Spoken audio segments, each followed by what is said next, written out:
Bir gün bizim yayınımızdan Kırım'dan tış olgan yerlerden selamlar geldi. Men şimdi Kafkas hakkında aytam. Anda yaşagan vatandaşlarımız da bizni dinleyler, sevineler böyle programaga ve öz selamını da bizge yollaylar. Nuridin ağanın aslında jiyenleri, dostları Aziz ağa, Enver ağa ve Süleyman ağa Kafkas'dan bizge selam yolladılar. Böyle kısa bir ilahi yazdılar ve onu biz dinlegen edik. Kendi devamını da bugün dinlemeye isteyimiz. Yangi kısım şimdi yangıracak. Gelin saygılı dostlar, beraberlikte bu ilahini dinleyik ve selamını da kabul edeyik. Esselamu Aleyküm ve Rahmetullahi ve Berekatuhu. Kıymetli Kırımlı Müslüman kardeşlerimiz, değerli dostlar. Bugün gene sizlerle bir kasideyle sizlere okuyacağız. Gönüllerinizi hoş edeceğiz ve diyeceğiz ki: bülbüller nazda, güller niyazda, söyle namazda elhamdülillah.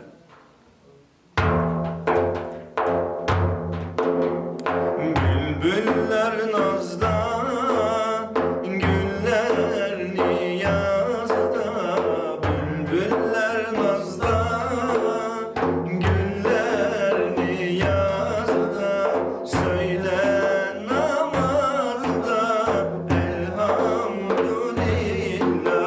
söyle namazda elhamdülillah.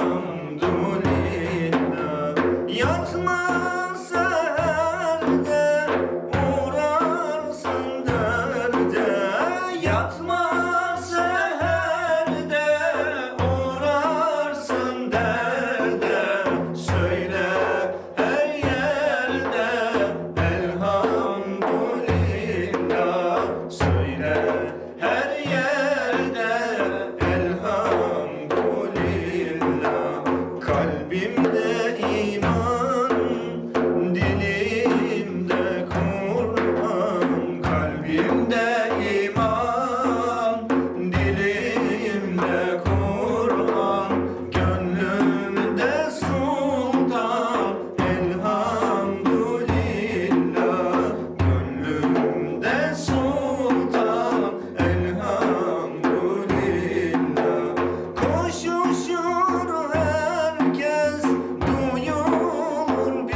elhamdülillah, söyle her nefes elhamdülillah.